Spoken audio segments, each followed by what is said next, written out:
Dear student, enolate द्वारा carbon संश्लेषण के अध्याय में आज हम मेलोनिक एस्टर के द्वारा मोनो व डाई एल्केन मेलोनिक अम्ल का संश्लेषण की अभिक्रियाओं का अध्ययन करेंगे। नंबर 1 पर एथिल मेलोनिक अम्ल। मेलोनिक एस्टर CH2COO C2H5 का जब एल्किलीकरण कराया जाता है सोडियम एथोक्साइड की उपस्थिति में, तो हमको मेलोनिक एस्टर प्राप्त होता है, जिसका जल अपघटन कराने पर एथिल मेलोनिक अम्ल प्राप्त होता है।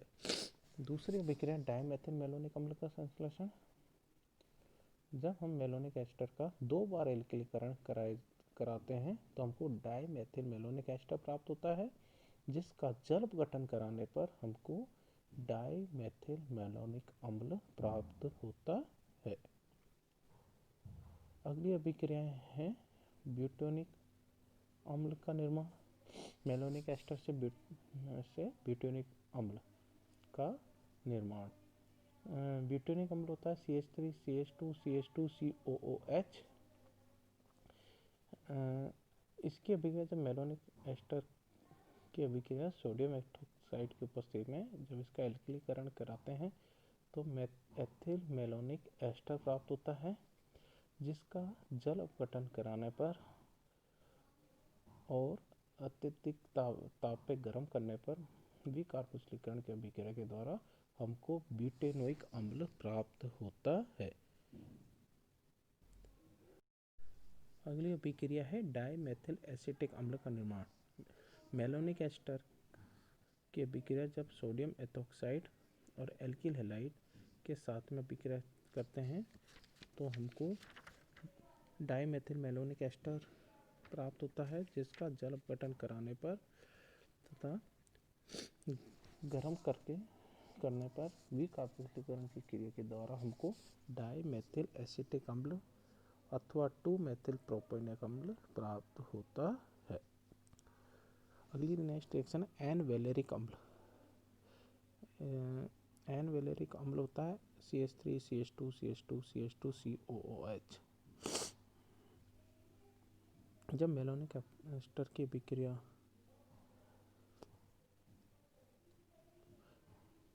प्रोपिल ब्रोमाइड के साथ में कराई जाती है सोडियम एथोक्साइड की उपस्थिति में, तो एस्टर जो प्राप्त होता है उसका जल अपघटन कराने पर हमको एन वैलेरिक अम्ल प्राप्त होता है।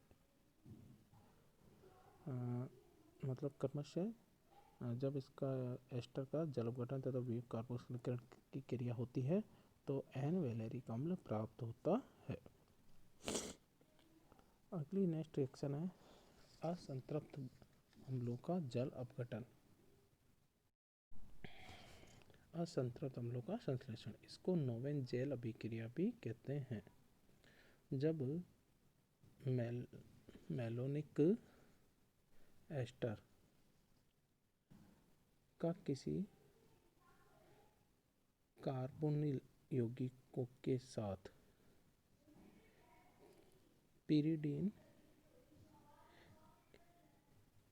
की उपस्थिति में संघनन करवाया जाता है तो एक असंतृप्त एस्टर बनता है, जिसके जल अपघटन से एक असंतृप्त द्विक्षारकीय अम्ल प्राप्त होता है।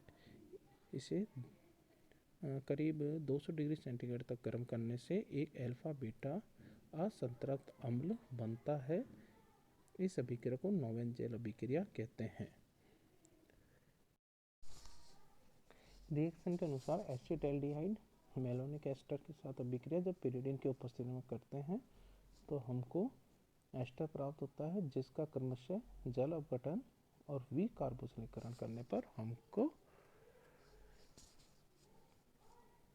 अल्फा बीटा असंतृप्त अम्ल प्राप्त होता है, क्रोटोनिक अम्ल प्राप्त होता है। अगली नेक्स्ट रिएक्शन है एमिनो अम्लों का संश्लेषण। मेलोनिक एस्टर से एमिनो अम्ल प्राप्त करने के लिए सबसे पहले नाइट्रस अम्ल के साथ मेलोनिक एस्टर की अभिक्रिया कराई जाती है।